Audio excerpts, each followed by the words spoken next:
cómo un joven contrabandista de Medellín se convirtió en el narcotraficante más temido y buscado del mundo. Hoy exploramos la vida y el legado de Pablo Escobar, el infame líder del cartel de Medellín, quien dominó el narcotráfico en los años 80 y 90. Desde sus humildes comienzos en Colombia hasta su ascenso al poder, Escobar construyó un imperio basado en el tráfico de cocaína, dejando una estela de violencia y corrupción a su paso. Pero ¿cómo llegó a ser tan poderoso y qué llevó a su caída definitiva?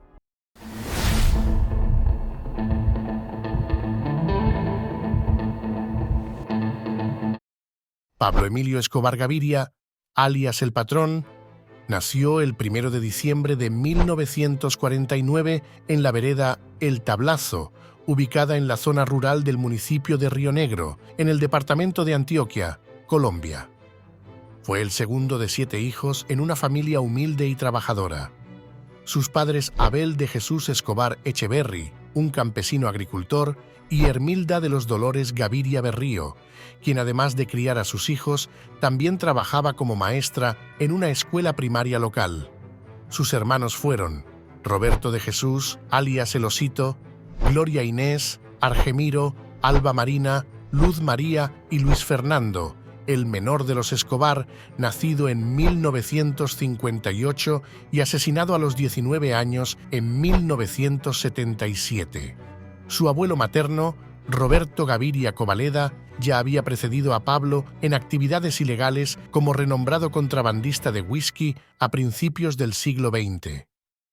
Escobar demostró ser un estudiante mediocre, con una inclinación por el deporte y el trabajo informal. Sin embargo, empezó a mostrar perspicacia y astucia desde la escuela primaria. En los inicios de la secundaria se hizo evidente otra de sus cualidades, su liderazgo sobre sus compañeros. Escobar y su primo Gustavo Gaviria Rivero hacían pequeños negocios en el Liceo Lucrecio Jaramillo Vélez, donde ambos estudiaban. Organizaban rifas, intercambiaban cómics, vendían exámenes robados y prestaban dinero a bajo interés. Otros sugieren que Pablo dirigía un negocio para vender diplomas falsos de secundaria y universidad. De esta manera, Pablo Escobar empezó a desarrollar su habilidad para los negocios y el comercio. Para cuando tenía 14 años, ya estaba involucrado en una pandilla y pronto fue expulsado de la escuela. En 1969, Escobar terminó el bachillerato en el mencionado liceo y fue admitido para cursar estudios en la Facultad de Economía de la Universidad Autónoma Latinoamericana de Medellín, en la que estudiaban varios de sus primos, entre ellos José Obdulio Gaviria. Sin embargo, finalmente optó por retirarse, prefiriendo dedicarse a sus negocios personales. A principios de la década de los 70, Escobar conoció y comenzó a cortejar a María Victoria Henao, la Tata, quien para esa época era una adolescente. Alrededor de este tiempo, se dice que su madre le advirtió que se olvidara de Pablo, a menos que estuviera dispuesta a pasar gran parte de su vida visitándolo en una cárcel.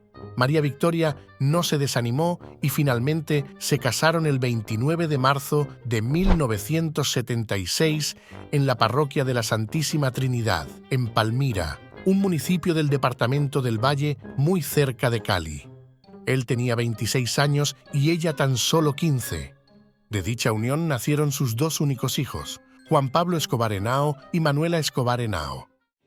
A finales de la década de 1960, cuando estaba en sus últimos años de adolescencia, Pablo Escobar ya estaba involucrado en el crimen organizado, aunque a un nivel bajo en Medellín. Trabajando en asociación con Óscar Bernal Aguirre, vendía cigarrillos de contrabando y se dedicaba al robo de automóviles. La pareja y sus asociados también realizaron varios secuestros de alto perfil, cobrando grandes sumas de dinero como rescates. Los comienzos de Escobar en el crimen organizado se dieron lenta, pero inexorablemente. A lo largo de su carrera criminal, se sirvió de una extraña mezcla de violencia, sangre, paternalismo y filantropía para lograr sus fines. Mientras por un lado eliminaba sin piedad a sus competidores, ordenaba asesinatos, estimulaba intrigas o conspiraba contra figuras influyentes de la política o el gobierno, por el otro lado, Escobar era conocido por su extrema generosidad con la población local de Medellín, regalaba sándwiches a los mendigos, construía viviendas, escuelas, campos de fútbol para los niños de los suburbios y hospitales. Su estrategia de narcoestado le proporcionaba un fuerte apoyo popular en los barrios más pobres de la ciudad, el cual utilizaba para protegerse de las autoridades y aumentar su poder. Escobar comenzó su carrera delictiva con pequeños timos, hurtos y trabajando para otros capos. Al contrario de lo que se decía, no tuvo un negocio de bicicletas ni robó lápidas para revenderlas, ya que era profundamente creyente desde muy pequeño, al igual que su familia. Años más tarde, construiría varias iglesias en Colombia. Sin embargo, Escobar era aún más ambicioso. Quería hacerse rico y hacerlo rápidamente, y para ello estaba dispuesto a participar en todo tipo de crímenes para adquirir dinero. Esto incluía el contrabando de marihuana, y fue solo un cambio de mercancía pasar de la marihuana a la cocaína más tarde. Fue a mediados de la década de 1970 que Pablo se involucró por primera vez en el creciente comercio de la cocaína. Esto ocurrió cuando fue introducido al negocio por una contrabandista llamada Griselda Blanco, conocida como la Viuda Negra. La cocaína había sido una droga apetecida en los Estados Unidos, con otros narcóticos como la marihuana, el LSD y la heroína proliferando en mayor medida. Sin embargo, en esa misma década, el uso de cocaína explotó en todo el país, particularmente a medida que las discotecas en ciudades como Nueva York y Miami se expandía. Como resultado, el mercado de la cocaína en América Latina y en particular en Colombia se expandió exponencialmente. Esto permitió a los carteles de las drogas y a pequeños operadores como Pablo Escobar entrar en el negocio en Colombia para esa época. Su primer compromiso fue con algunos contrabandistas establecidos en Medellín que contrataron a Pablo para entregar cargamentos de pasta de coca a instalaciones de procesamiento alrededor de Medellín y el área circundante, para que pudiera ser completamente procesada en cocaína en polvo. No pasó mucho tiempo antes de que Pablo eliminara a algunos de los intermediarios y desarrollara sus propias operaciones para volar grandes cargamentos de cocaína fuera de Colombia hacia los Estados Unidos utilizando varias rutas. Pocos sabían en ese momento que Pablo, asociado con Gonzalo Rodríguez Gacha, Carlos Leder, Jorge Luis Ochoa, su primo Gustavo Gaviria y sus hermanos Fabio y Juan David, fundó y lideró el Cartel de Medellín, el cual se hizo con el control de pistas, rutas, laboratorios y monopolizó el comercio ilegal desde la producción hasta el consumo. El negocio de Escobar y del Cartel de Medellín explotó a finales de la década de 1970, no solo debido a la expansión del mercado de la cocaína en los Estados Unidos, sino porque el cartel desarrolló una serie de métodos altamente efectivos para importar la droga a América. El Cartel de Medellín estuvo a punto de terminar antes de por lo menos empezar. En mayo de 1976, Pablo y varios socios fueron arrestados en camino a Medellín con un gran cargamento de 18 kilogramos de pasta de coca. La primera instintiva de Pablo fue intentar sobornar a quienes lo habían arrestado y posteriormente a los jueces en Medellín. Esto no funcionó, por lo que Pablo luego intentó que los oficiales que lo arrestaron fueran asesinados para evitar que testificaran en su contra. Evidentemente, los posibles riesgos que ahora estaban asociados con tratar de perseguir a Escobar eran tales que las autoridades finalmente decidieron desestimar el caso. El proceso prescribió y quedó en libertad meses después de su detención, pero la forma en que había hecho desaparecer los cargos fue indicativo del enfoque de Pablo durante los próximos 15 años. Escobar siempre estaba dispuesto a usar la violencia si podía darle una ventaja sobre sus competidores o evitar que las autoridades lo atraparan. Y esto es importante recordar en cualquier evaluación de Pablo Escobar. Continuamente, en los años venideros, trataría de representarse a sí mismo como un humilde comerciante de drogas que creía que algún día se legalizarían de todos modos, pero detrás de estas descripciones egoístas había alguien que ordenó miles de muertes a lo largo de los años. Carlos Leder y George Jung entraron a trabajar para Escobar poco después de haber sido liberados de una prisión en 1976. Leder había terminado en la prisión de Danbury, Connecticut, por contrabandear marihuana y vender autos robados, mientras que Jung había estado operando un negocio para traer marihuana a California desde México y luego enviarla a través del país a Nueva Inglaterra, donde se vendía a un precio enorme en comparación con su costo de origen. En Danbury concibieron un plan para entrar en el ahora creciente comercio de cocaína. Escobar contrató a la pareja para facilitar la expansión de su negocio, trayendo cargamentos cada vez mayores de cocaína a los Estados Unidos. En 1978, Carlos Leder comenzó a comprar propiedades en Norman's Cay, una pequeña isla de las Bahamas, con la intención de convertirla en un depósito de cocaína entre Colombia y América. Así, en unos pocos meses, había virtualmente convertido la isla en un dominio personal en la que invirtió millones de dólares para construir una pista de aterrizaje y bodegas. Durante los siguientes años, Norman's Cay actuó como el aeropuerto personal del Cartel de Medellín en el Caribe, frente a la costa de los Estados Unidos y en estrecha proximidad al mercado de cocaína más grande del mundo. Grandes aviones traían cargamentos de cocaína de Escobar a la isla y luego se descargaban y recargaban en aviones más pequeños que podían volar a los Estados Unidos sin ser detectados. En el apogeo de las actividades allí, más de 300 kilogramos de cocaína llegaban a Norman's Cay cada día, haciendo a Escobar líder y sus socios multimillonarios. Otro socio prominente durante este tiempo fue Barry Seal. Seal era un piloto de una aerolínea en Baton Rouge, Luisiana. Al igual que Young, se había involucrado en el tráfico de drogas a mediados de la década de 1970, trayendo cargamentos de marihuana desde México. Sin embargo, pronto se dio cuenta de que había mayores ganancias en traer la más valiosa y compacta cocaína. Para 1981 había establecido conexiones con Escobar y el Cartel de Medellín y tenía una operación sistemática en marcha. Seal usaba más de una docena de aviones pequeños que podían volar bajo y evitar la detección por radar en el espacio aéreo estadounidense.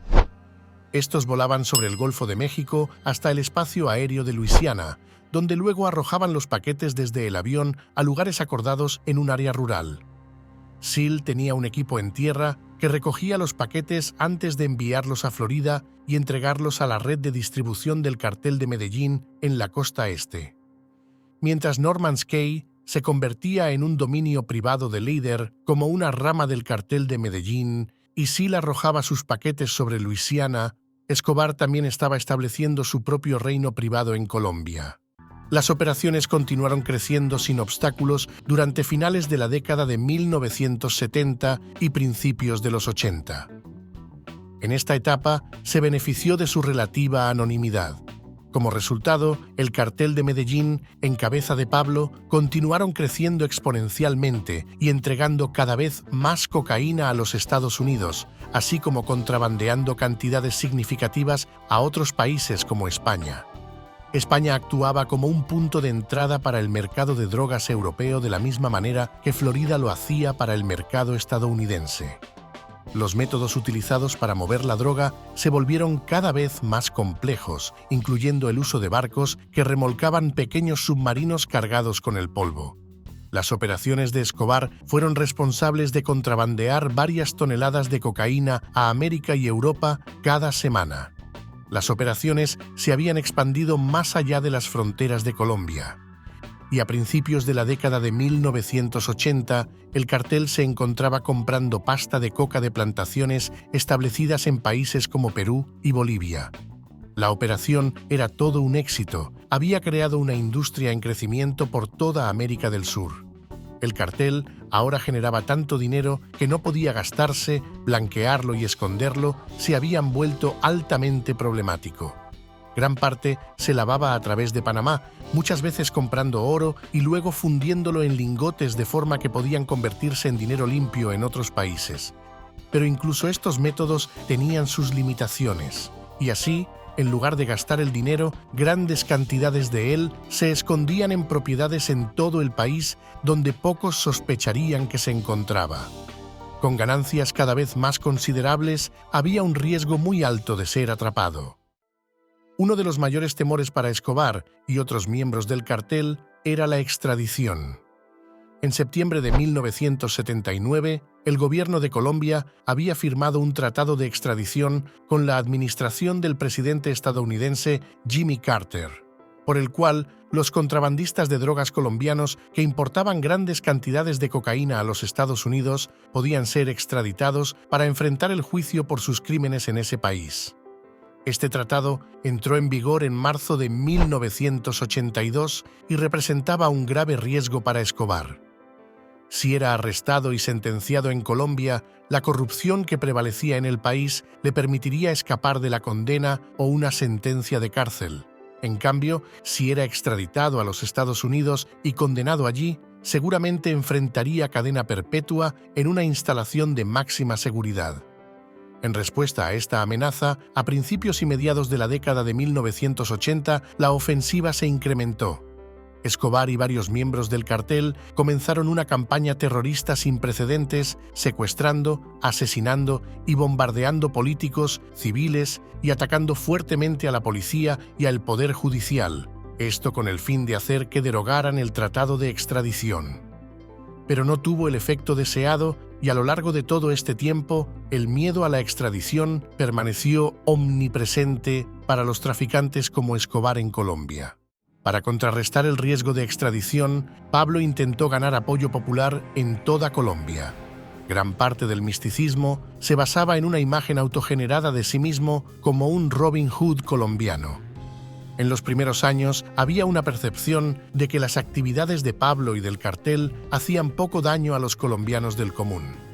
Intentando proyectar una imagen más favorable, Pablo regalaba grandes sumas de dinero que llegaban semanalmente a las arcas del cartel. Esto lo distribuía en forma de obsequios a la gente de Medellín en algunas ocasiones, mientras que también gastaba grandes sumas de dinero en proyectos de construcción tanto en Medellín como en el país en general. Escobar construyó muchas obras benéficas para los pobres, entre ellas 60 campos de fútbol y un barrio entero llamado Pablo Escobar. Una de las inversiones más significativas fue en mejorar la red de carreteras alrededor de Medellín. La ciudad se había desarrollado muy rápidamente en el siglo XX y ahora estaba plagada de atascos de tráfico que el dinero de Pablo ayudó a remediar. Finalmente, en Navidad, Escobar se vestía de Santa Claus y repartía regalos costosos en los barrios más populares. De esta manera, se ganaba la adoración de muchos ciudadanos de Medellín y de toda Colombia. A pesar de sus esfuerzos por suavizar su imagen, a principios de la década de 1980, Pablo Escobar ya era bien conocido como el jefe del infame cartel de Medellín. Así que respondió de una manera novedosa. Buscando aún más notoriedad, decidió ingresar a la política colombiana. Se presentó como candidato del nuevo liberalismo, del cual fue expulsado por Luis Carlos Galán Sarmiento.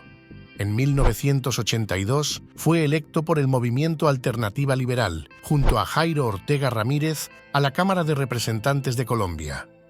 Durante su tiempo en el Congreso, utilizó su posición para promover sus intereses y aumentar su influencia.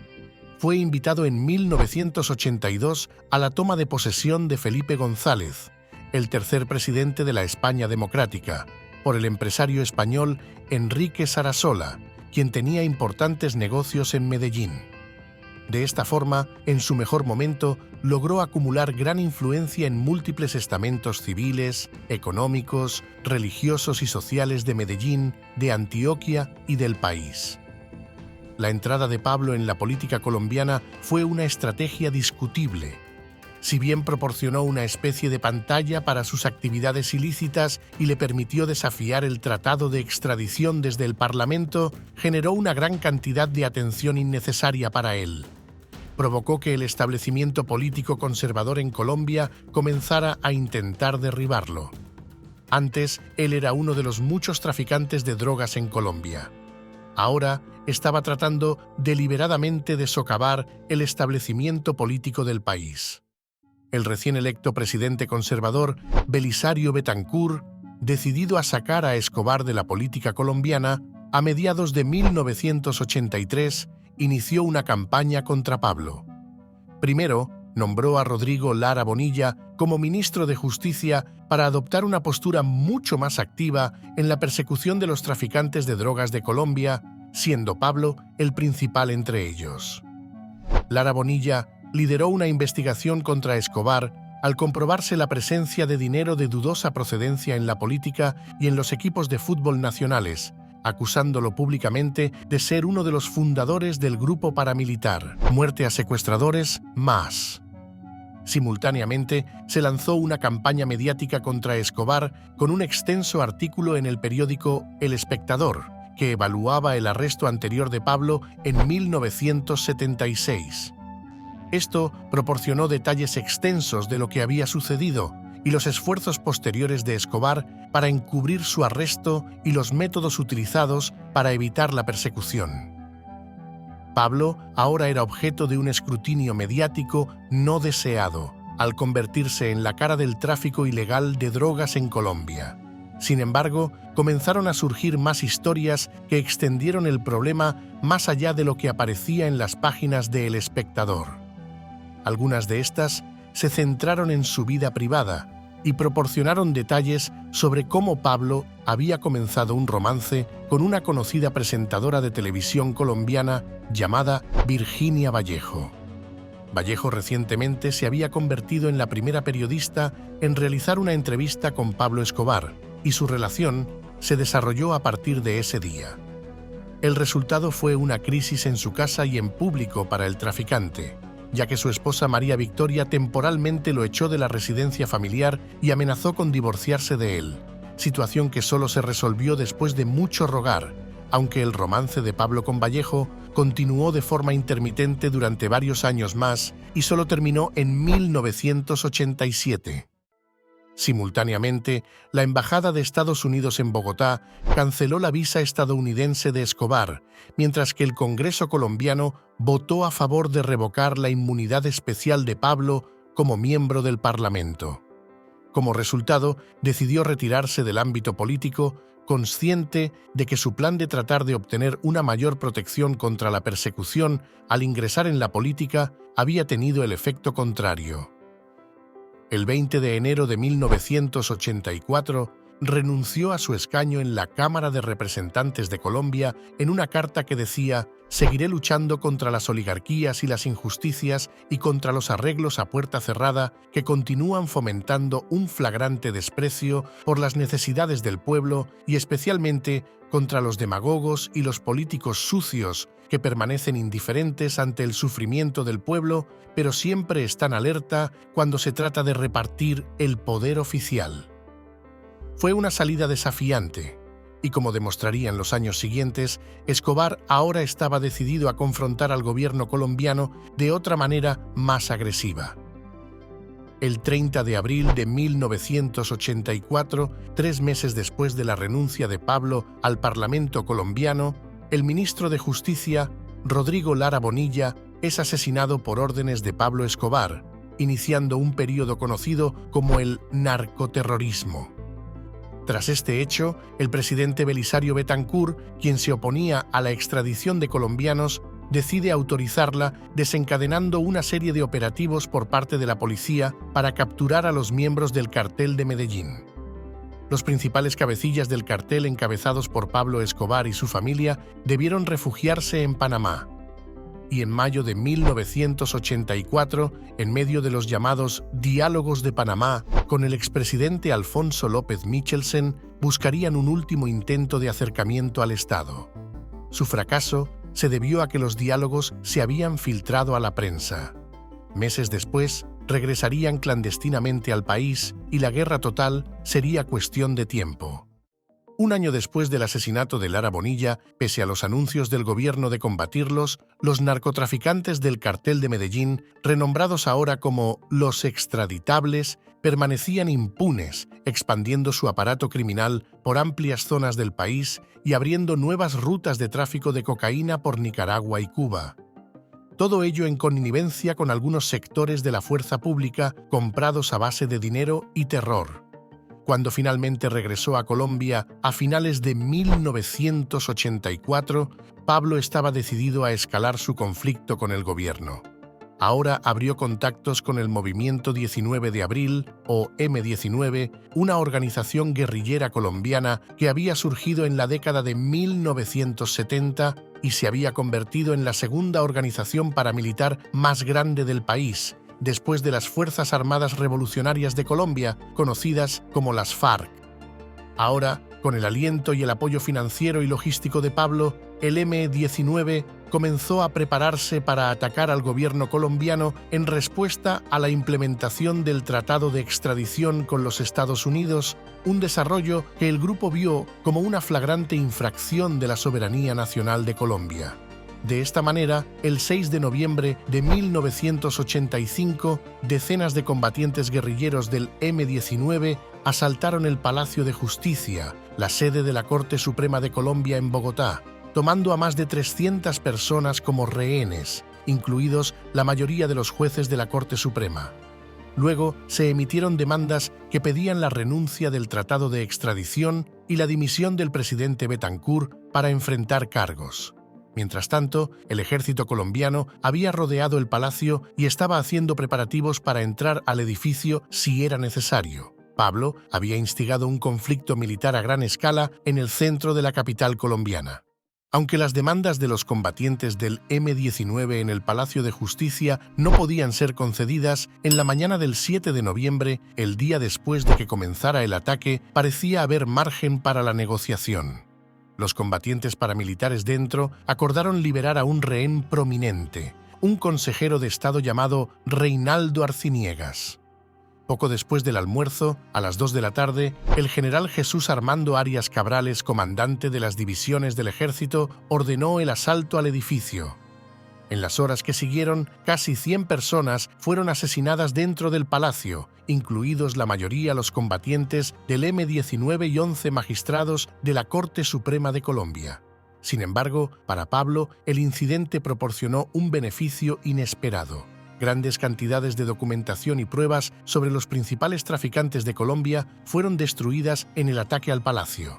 Se creía que éstas habían sido quemadas deliberadamente por los combatientes del M19 para ayudar a Escobar a escapar de los cargos, pero ahora parece más probable que éstas fueran destruidas accidentalmente por un incendio que se desató como resultado de los explosivos utilizados por el ejército para irrumpir en el edificio. La masacre resultó inesperadamente beneficiosa para el narcotraficante y, mientras tanto, el gobierno de Betancourt estaba bajo una crítica sostenida por su manejo del incidente que había llevado a la muerte de la mitad de los jueces superiores de Colombia y a decenas de personas inocentes. Después del ataque al Palacio de Justicia, la política de Colombia comenzó a cambiar drásticamente, de manera que tendrían implicaciones para Escobar, su familia, el cartel de Medellín y demás traficantes de drogas en toda Colombia. El gobierno colombiano no fue el único enemigo de Escobar. A finales de la década de 1970, justo cuando el cartel de Medellín se estaba desarrollando bajo los auspicios de Pablo, surgió un cartel separado en la ciudad de Cali, en el suroeste de Colombia, dirigido por los hermanos Gilberto y Miguel Orejuela, José Londoño y Elmer Pacho Herrera. Al principio, los dos carteles colaboraron entre sí, a menudo actuando en interés compartido para sortear cualquier problema legal en Colombia y lavar su dinero en el extranjero, mientras que se pusieron en marcha acuerdos para dividir ciertos segmentos del mercado de la cocaína dentro de los Estados Unidos. El principio del distanciamiento entre los dos carteles no está del todo claro. En 1984, cuando el grupo de los extraditables, asociado al cartel de Medellín, decidió asesinar a Rodrigo Lara Bonilla, se formó un pool de capos que aportaron gruesas sumas de dinero. El cartel de Cali parece haber desaprobado el plan, enviando un mensaje en el cual dejaba entrever que dicho crimen se volvería contra todos y que si Lara era asesinado, no contarían con ellos. La ambición de Escobar por dominar la situación motivó una primera purga dentro de la organización, eliminando a miembros como Pablo Correa Arroyave y Hugo Hernán Valencia, todo ello a través de un intercambio de favores con Gilberto Rodríguez. Tras la negativa de Elmer Herrera Buitrago de entregar a alias Piña, uno de sus hombres, Escobar ordenó el secuestro y asesinato de Piña a manos del Negro Pavón, uno de sus lugartenientes. Este asesinato motivó la ruptura entre ambos carteles. La captura por parte del gobierno en noviembre de 1987 de Jorge Luis Ochoa en Buga, Valle del Cauca, fue vista como producto de la denuncia de los traficantes del cartel de Cali. El 13 de enero de 1988 se perpetró el atentado al edificio Mónaco, propiedad de Pablo Escobar y lugar de residencia de su familia. No hubo muertos, a pesar de que la construcción quedó semidestruida. Aunque el cartel de Cali negó su responsabilidad en el atentado, para Escobar este parece haber sido el motivo que desató la guerra abierta entre los carteles. No solo se habían metido con él, sino con su familia. A partir de ese momento comenzó una ofensiva contra los negocios y las propiedades del cartel de Cali. El 18 de febrero de 1988 incendiaron una sucursal en Medellín de la cadena Drogas La Rebaja, y a esto se sumaron cerca de 40 atentados dinamiteros contra la cadena de droguerías y 10 más contra el Grupo Radial Colombiano, ambas pertenecientes a la familia Rodríguez Orejuela. El 1988 marca el inicio de las ofensivas de espionaje y contraespionaje. Primero, Escobar le montó una operación de inteligencia al cartel de Cali. Los Rodríguez Orejuela, a su vez, contrataron a 5 militares retirados para constituir un servicio de espionaje contra Escobar. Este los descubrió y los secuestró. El cartel de Cali hizo entonces una propuesta de paz, a la cual Escobar puso 2 condiciones: indemnización de $5 millones por el atentado contra el edificio Mónaco y la entrega de Pacho Herrera, enemigo acérrimo de Escobar. Gilberto Rodríguez se negó a entregarlo y los 5 exmilitares aparecieron muertos pocos días después con una cartulina que decía: miembros del cartel de Cali ejecutados por intentar atentar contra personas de Medellín. En diciembre de 1988, Escobar intentó secuestrar a Pacho Herrera en Cali. La operación falló y Herrera se convirtió en el objetivo militar de Escobar. A pesar de la guerra con Cali y los esfuerzos continuos del gobierno para arrestarlo o extraditarlo, el cartel de Medellín alcanzó el pico de riqueza y poder a mediados y finales de la década de 1980, impulsado por la demanda cada vez mayor de cocaína en los Estados Unidos. Para esta etapa, el cartel estaba generando ingresos de aproximadamente $70 millones por día o alrededor de $25.000 millones anuales, todo como resultado de una red de tráfico que estaba logrando importar más de una docena de toneladas de cocaína en promedio a los Estados Unidos diariamente. Según relató más tarde el hermano de Pablo, Roberto, quien supervisaba gran parte de las finanzas y la logística del cartel, decía que la organización controlaba aproximadamente el 80% del comercio mundial de cocaína en ese momento, y se estimaba que Pablo era uno de los multimillonarios más ricos del mundo, aunque las estimaciones de su riqueza acumulada real varían considerablemente. Pablo continuó usando este dinero para mejorar su reputación dentro de Colombia. En particular, Escobar era consciente del valor de utilizar el deporte para sus propios fines propagandísticos. A principios de la década de 1980, había comenzado a ofrecer un amplio apoyo financiero al equipo de fútbol de Medellín, Atlético Nacional. En pocos años, el club se transformó de ser un equipo de mitad de tabla en la Liga Nacional Colombiana a ser un contendiente al título. Jugadores extranjeros fueron traídos con contratos bien pagados y algunos de los mejores futbolistas de Colombia jugaron aquí en esta década. Así, el club terminó segundo en el campeonato en 1988, un resultado que los calificó para la Copa Libertadores de América. En este torneo, Nacional venció al Club Olimpia de Paraguay en una tanda de penaltis para convertirse en el primer equipo colombiano en ganar la Copa en 1989. Para Pablo, la inversión en el club tuvo múltiples beneficios.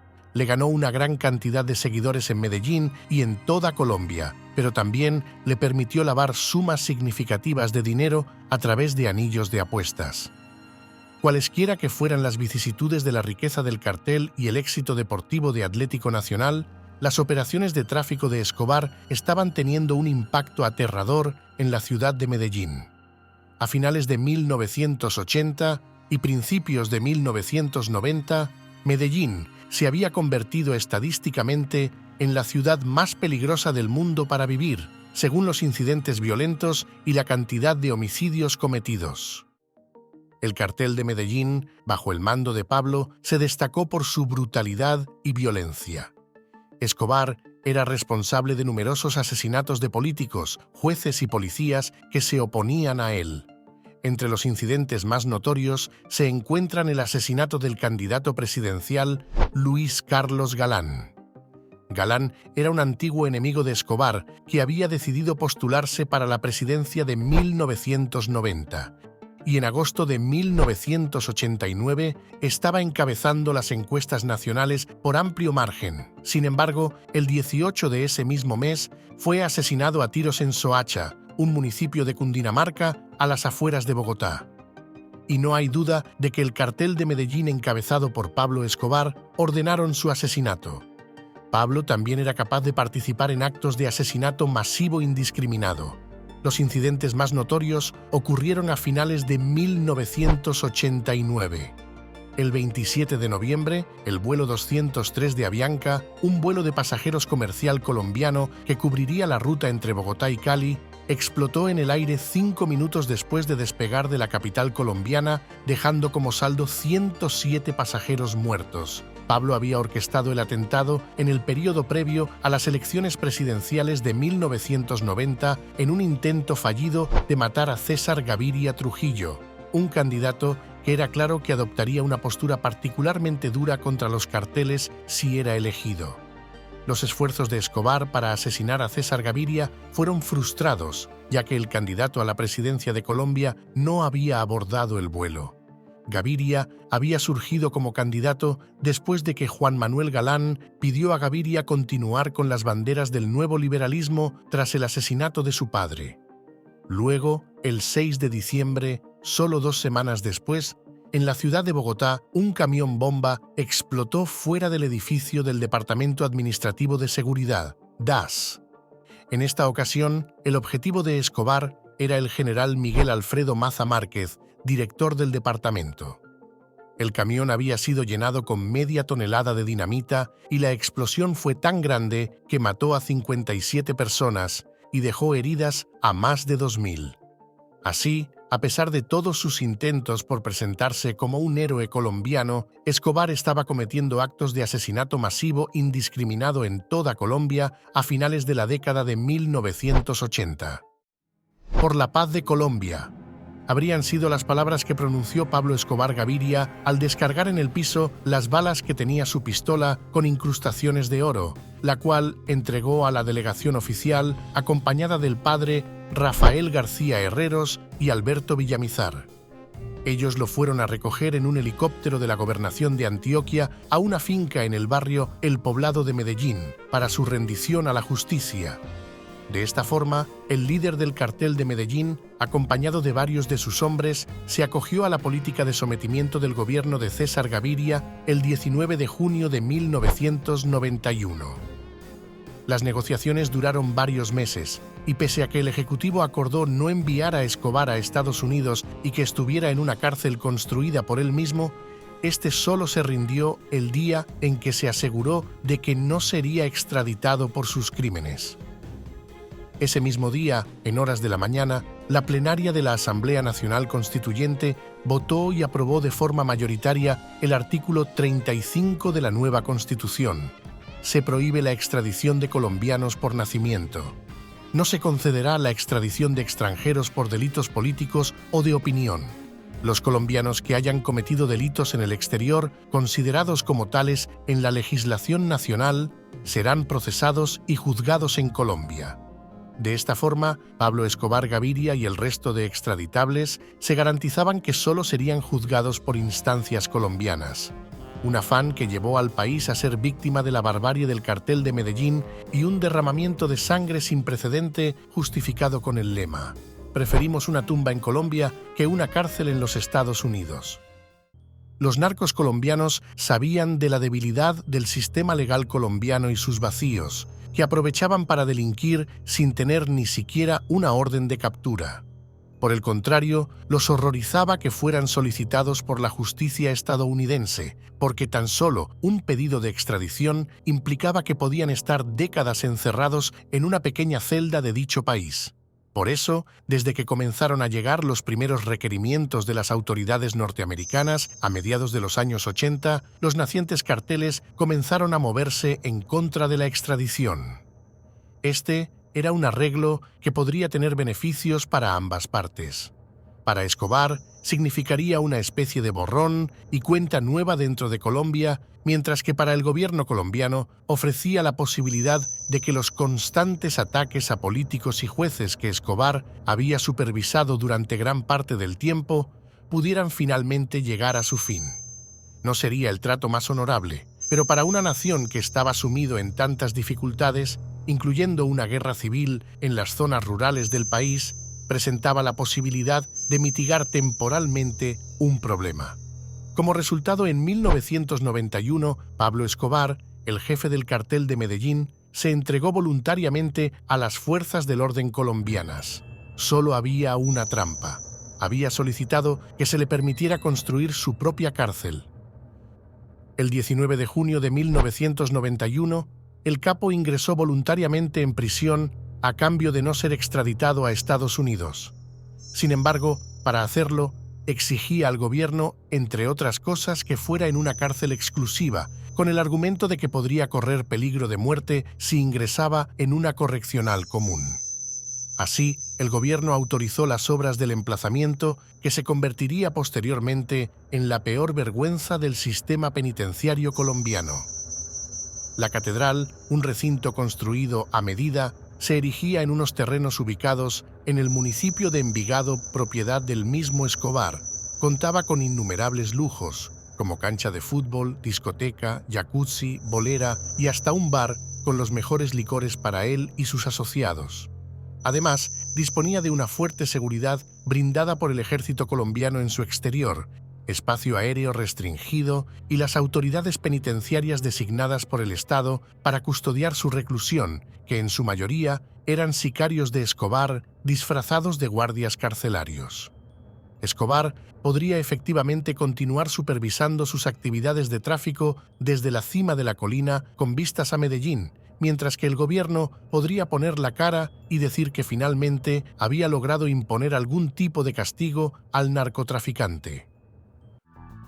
La farsa no duró mucho. A principios de 1992 circulaban informes en los medios de comunicaciones colombianos de que Pablo continuaba dirigiendo el cartel de Medellín desde la catedral, así como muestras de las cómodas circunstancias que disfrutaba allí.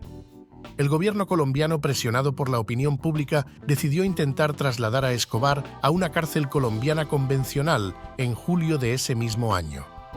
Sin embargo, la noticia de esto llegó fácilmente a Pablo y con pocas restricciones a sus movimientos dentro de la cárcel, Escobar pudo dejar la catedral sin problemas. Retiraron una pared falsa que había construido previamente y junto a sus fieles compañeros de reclusión lograron salir fácilmente a través de una ruta de escape que había diseñado cuando se construyó su propia prisión para albergarlo. El capo y sus secuaces huyeron caminando, rodeando las montañas y aprovechando la neblina que cubría la zona de Envigado y el corte de energía eléctrica que para esa época se realizaban todos los días en las horas de la tarde, denominada la Hora Gaviria. La evasión del capo, la más grande burla al gobierno de Gaviria ante la opinión pública y la justicia colombiana, terminaría quedando desprestigiada internacionalmente. El gobierno, burlado en lo más profundo, creó el Bloque de Búsqueda, un cuerpo conformado por la Policía Nacional, el Ejército Nacional y los cuerpos antidroga de Estados Unidos para cazar a los prófugos y desmantelar de una vez por todas su imperio criminal. También se unieron a estos una amplia coalición de enemigos de Pablo, principalmente el Cartel de Cali y un grupo de paramilitares ex socios del capo conocido como Los Pepes. Los Pepes es un acrónimo de Perseguidos por Pablo Escobar, una organización que ostensiblemente representaba a personas que habían perdido seres queridos debido a la campaña de violencia y bombardeos de Escobar. La colaboración entre el bloque de búsqueda, las unidades de operaciones especiales y la Fuerza Delta estadounidense se veía abiertamente en las calles de Medellín y Bogotá, realizando búsquedas casa por casa y tratando de rastrear a los socios más cercanos de Escobar. En diciembre de 1992 estuvieron muy cerca de capturar al narcotraficante cuando allanaron una casa de seguridad que estaba utilizando. Pablo se había mudado de allí unas horas antes. El día 2 de diciembre de 1993, un día después de haber cumplido 44 años, Escobar fue arrinconado por la fuerza pública y por las amenazas que pesaban sobre su familia. El capo trató de negociar su rendición, condicionándola a la salida del país de su esposa e hijos, pero esta vez su propuesta no halló eco entre el poder ejecutivo. Aunque logró evadir al bloque de búsqueda durante 6 meses más, la muerte de su jefe de seguridad, el Angelito, León Puerta Muñoz, lo dejó desprotegido, al mando ya de sicarios rasos.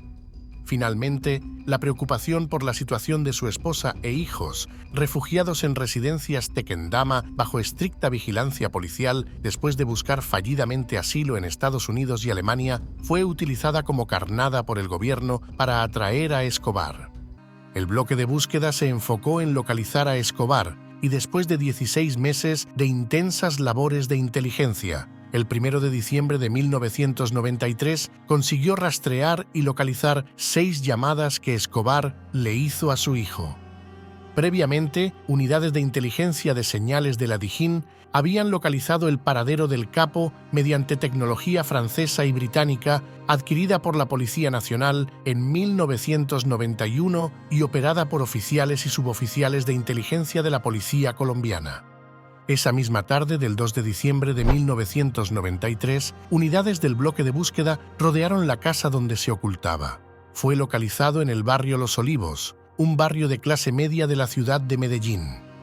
Al momento de ser descubierto en su escondite, lo cuidaba solamente un sicario, Álvaro de Jesús Agudelo, el Limón, el cual murió abatido cuando se enfrentó con los agentes que ingresaron a la vivienda donde se ocultaba el capo. Al verse acorralado, Pablo Escobar intentó escapar por los tejados de las casas aledañas y recibió 3 tiros. El primero de los 3 disparos que lo impactaron procedió del fusil de un agente que cubría la salida posterior de la casa. Lo recibió cuando intentó volver sobre sus pasos en el tejado y fue alcanzado en la parte de atrás del hombro por una bala que se alojó entre los dientes, según el dictamen forense. Un segundo disparo, localizado en el muslo izquierdo, le impidió volver a levantarse. Finalmente, el tercero y más polémico alcanzó su cabeza a poca distancia y entró desde el lado derecho de la cara, cerca del oído, para salir por la izquierda. La bala le mató de forma instantánea. El Cartel de Medellín fue una organización criminal altamente sofisticada que operaba como un verdadero Estado dentro del Estado. Su estructura, basada en la violencia, la corrupción y la innovación, le permitió dominar el mercado mundial de la cocaína durante varios años.